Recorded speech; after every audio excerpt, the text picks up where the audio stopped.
Welcome back to the Tracy Take. I'm Tyler here with my brother Ryan, and today we are breaking down the Super Bowl champs Kansas City Chiefs 2024 schedule. We're going to give you guys the lowest expected floor you guys can potentially see this season, but also the highest maximum ceiling. And no, it is not 17-0. Don't be that ridiculous here. We're going to break it all down here. We're going to break it all down for you here in a second. But before we do, go ahead and like this video, subscribe to the Tracy Take, and also tackle that bell to get notified when new videos come out. Starting next week, Ryan and I, we will be doing weekly prediction videos for the Kansas City Chiefs, including the first video that will be coming out of the entire season will be the Baltimore-Kansas City Week 1 Thursday Night Football matchup. Super excited for the season to start here. I know you guys are as well. So go ahead, give us a like, subscribe to the Tracy Take, and also tackle that bell to get notified when new videos come out. So Ryan, let's get into this here. The Kansas City Chiefs have a very fun start to the schedule here.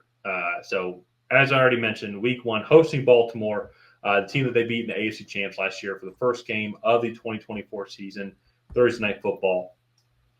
Week 2 hosting Cincinnati, great rivalry as well within the AFC. I hope that Joe Burrow and the Bengals are back to form and they actually are playing good football early on and not doing a normal Cincinnati Bengals thing where they take September off. As like that's their preseason. So then this is a good game. Week 3 at Atlanta on Sunday Night Football. Week 4 at the Los Angeles Chargers. Week 5 hosting New Orleans on Monday Night Football here. So I will say now, I think ceiling obviously is 5-0. I think let's put that to bed. The floor, I think they could lose to Baltimore. I think they technically could lose to Cincinnati and Atlanta. I don't believe that they're going to lose to the Chargers on Week 4. I think there's still going to be a lot of things this Chargers team is learning. As much as I'm excited for the Chargers and have hope for them come later on in the season and potentially could be a fringe wildcard team because there's still there's still talent on that team overall. I think coaching was one of their biggest issues. Week 5, New Orleans, that's not going to be a game, so we don't even have to talk about that one. Do you think 2 and 3 is a fair floor, or do you think 3 and 2 is better? Yeah, I mean, I think you look. They started slow last year against Detroit. I think Baltimore, especially after that AFC Championship game, is going to be wanting to come with a vengeance. And you look at this Kansas City kryptonite on defense, Steve Spagnuolo. Derrick Henry has historically run on this defense pretty well in the past. I think you look at past like Patriots teams, they've run fairly well on this defense. It's one of the better tactics to look at or to neutralize this interior pass rush with Chris Jones is just to kind of run the ball consistently. Then from there, play action builds off of it. Lamar Jackson can kind of do his thing. So I think, yeah, definitely realistically, especially Atlanta too, I think is going to be more that way this year also. So yeah, I think 2 and 3 is a pretty realistic floor coming off of the first 5 weeks. If things really hit the fan. I'm trying to not be too super confident as a Falcons fan, or just on the possibilities. You know, saying obviously Chiefs are probably going to be the better team, but there's possibilities I think then too. At Atlanta, it will still be early on, and that's the one to me where honestly where I'm on the fence on if it should be 2 and 3 or 3 and 2. You know, as a Falcons fan, and damn it, it's my show. We're going to beat you guys. So 2 and 3 is the floor. So Week 7 at San Francisco, Week 8 at the Raiders, Week 9 hosting Tampa Bay on Monday Night Football, Week 10 hosting Denver, Week 11 at Buffalo, then Week 12 at Carolina. So I'll say this right now. I don't think the ceiling is going to be 6-0 during the stretch. One, I said at the start of the show. So I kind of have to stick with it. But then also, 2, I look at that Week 7 at San Francisco game. I think that's going to be an absolute huge game. I think San Francisco, Brandon Ayuk or not, is going to come out guns blazing, and I think can match them as well. Also at home, I think it's going to be tough for them. Also, 2, I will say, Las Vegas Raiders have given them some fits, even if you go back and look at the Christmas game, and they're going to be improved with the new quarterback position as well. And he's going to be a game manager. I think he can provide some more opportunities. Week 11 at Buffalo. Also, enough said. Buffalo during the regular season seems to have Kansas City number. That doesn't really matter too much when they play in the playoffs, and that's probably more important. But I still think there's a lot of things during the 6-game stretch, there's a lot of road games I think that are going to be tough, and including obviously Carolina. That's going to be the toughest road game of them all for the Chiefs. But I think ceiling during the stretch, I would say, is there's enough tough road games in there. But I think 5-1 is probably going to be the ceiling. I was going to say 4-2. Okay. Personally, I don't think Tampa Bay can win. That's still a tough matchup. Denver and Carolina, they're not losing. No. And at San Francisco, at Las Vegas, and at Buffalo are 3 tough-ish places to play. I know Las Vegas is not as bad as the other 2. I think 4-2 is probably a good ceiling. You think they lose to San Francisco and Buffalo? Yeah, probably. And I realistically, you kind of mentioned it. Las Vegas has given them a lot of fits. Yeah. So okay, let's go with 4-2. Leave a comment down below and let us know that you're so 4-2 ceiling. Yeah, right? 4-2 ceiling. I think the floor is probably 3-3. You think Tampa Bay maybe has a shot against them if we're being really. No, I agree with you because on the floor section they already went 2-3, so that would put them. Yeah, no, I don't think they're going to lose Tampa Bay. So yeah, and that's fair. And so I think 4-2 is ceiling, 3-3 during that stretch here. Final 6 games. Week 13 hosting the Raiders on the Friday after Thanksgiving. Week 14 hosting the Chargers on Sunday Night Football. Week 15 at Cleveland. Week 16 hosting Houston on a special Saturday game so they can go and be set up for Week 17 at Pittsburgh on Christmas Day. And Week 18 at Denver here. So the games to me that are really sticking out, if we think potentially they could lose to the Raiders in Week 8, I don't think they're going to lose to the Raiders at home. I know they lost to the Raiders at home last year. I think it's going to be a 1-1 split. The Chargers, they'll be at home. I think they'll definitely be at home. And so to me, I think the ceiling is probably going to be, I say 5-1. So I think they can beat. I think they will win 1, lose 1 against Cleveland or Houston. Personally.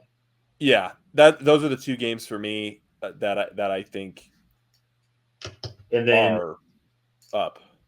Floor, I think 4-2 still. Yeah, that's what I was gonna say because they won't lose to Las Vegas or the Chargers, especially the Chargers coming off a longer week, and then Pittsburgh and Denver I think are jokes this year. So 4-2. Right 4-2. Okay, yeah. I think that's fair. So that's interesting because then that puts the floor at 9-8 for the Chiefs, with the ceiling at 14-3.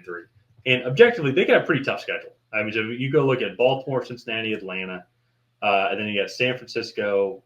I'll include. You still got Tampa Bay. You got Buffalo as well. You got Houston, Cleveland, and I'll disagree with you a little bit about Pittsburgh being a joke. But I mean, they got Russell Wilson, so that's the biggest joke enough. But it's still Pittsburgh. It's not like it's Denver. Yeah. It's Denver. Yeah. Putting them in the same category is not correct. I think Pittsburgh has their first under 500 season under Mike Tomlin ever this year, and that's a fair guess. That's a fair prediction. So 9-8 though, technically not out of the play. I mean, with how deep the AFC is. That being said, though, I don't think they're going to go 9-8. We were pretty critical, probably the most critical, I would say, of all the teams that won the division last year when it comes to Kansas City's record here on their possible floor. I think 9-8 is if like Patrick Mahomes tears an ACL in week 3 and misses the whole year. Like that to me is the. Why'd you have to say week 3? Oh, that was just I picked a week early in the season. I'm just kidding. I hope he tears it just for that one game, but then massive recovery for the week 4. Yeah, and so just joking. I hope no one gets injured. I want to beat y'all fair and square. But yeah, 9-8 to me, I think seems unrealistic. Our record prediction, you had them going 12-5. I had them going 11-6, and that seems much more realistic than 9-8. And so I'm just going to be curious as well, just to see how much more improved this receiving room is. Because last year the offense, offense didn't really play that well. If I'm being completely honest, they were definitely hindered on their overall capabilities. Rashee Rice was really the only guy that they could lean on. So now with Rashee Rice coming back into his second season, I don't know about you, but I saw he was super fast in the offseason. And then they got Xavier Worthy, who's also super fast as well. Sorry. I was hoping you wouldn't laugh. But I think they're improving their receiving room. Obviously, they have Travis Kelce as well. Still Patrick Mahomes in this Andy Reid offense. Yeah. I think what's crazy is this defense is going to keep getting more experience, and this offense is going to keep getting more experience. It just makes it a horrible recipe for the rest of the NFL. Yeah. I mean, I still have my concerns. Hollywood Brown is already missing, I think, the first 3 weeks. He with an injury. Xavier Worthy, I know everybody's shown him running past secondaries in the preseason. I don't think it will be nearly that easy. Once when live bullets are going, but yeah, but I think it's the sum of it's like it's not like it's Xavier Worthy going to. It's not like it's Xavier Worthy going to Denver where he's gonna have Bo Nix throwing him the ball, and then there's no really other good competent receivers. Or you do have a good offensive line in Sean Payton, but you're gonna have Patrick Mahomes leading the way, arguably the smartest quarterback I think that we've ever seen play the game. It'll be more evidence about that coming towards the end of his career. But huh? I don't necessarily agree with that. I think he's one of the best. I think he's one of the best. I mean, we're talking about game managers. I mean, I think how he can read defenses and get defenses and create leverage. I mean, him and Tom. I mean, he's up there with Tom Brady. Let's put it. Yeah, he's up there with those guys. Tom Brady, Peyton Manning, to me, especially like early on in his career, he's gotten better at it as his career's gone on. He does such a great job of creating stuff out of nothing. Yeah. To me, what makes him so great isn't the between the ears, like setting guys up in these situations. It's his scramble ability, extend plays, buy time, and then make a ridiculous throw with guys draped all over him while he's parallel to the turf. That to me is what makes him so great. But I don't think that's giving him respect of the little things that he does. So, I think he calls these audible plays. I think he can read defenses and understand the mismatches that he has. And this goes back to my point with Xavier Worthy, though, is he's just another great weapon for the toolbox. Yeah, he's super quick. And if he's just running go balls the entire game, that's going to be perfect because then safeties are going to have to take that away. So it's going to only open things up more for Travis Kelce, Rashee Rice, Isaiah Pacheco for any dump down passes. And Patrick Mahomes going to know that. Andy Reid's going to know that. And so I think that's where I talk about his overall intelligence. Yes, he can do all those scramble things, and his grit and just his game or attitude is second to none. But I'm talking about all the little things, though, of just setting them up, knowing when to be like, hey, we're going to do hurry up on this next play. Like, we got the person on the field that we want. We're going to keep doing this so they can't sub out. And then, or if he's reading the defense coming off the play, calling the audible, I just think it's so different how he plays the quarterback position compared to other guys with this level of intelligence behind center, because we're used to seeing it being Peyton Manning or Tom Brady, who are just these statues, but they're so freaking good and they're so smart and they have such great arm talent, just like Patrick Mahomes has great arm talent as well. But it's just he plays it in such a different way. He's revolutionized the position, which is crazy to think about.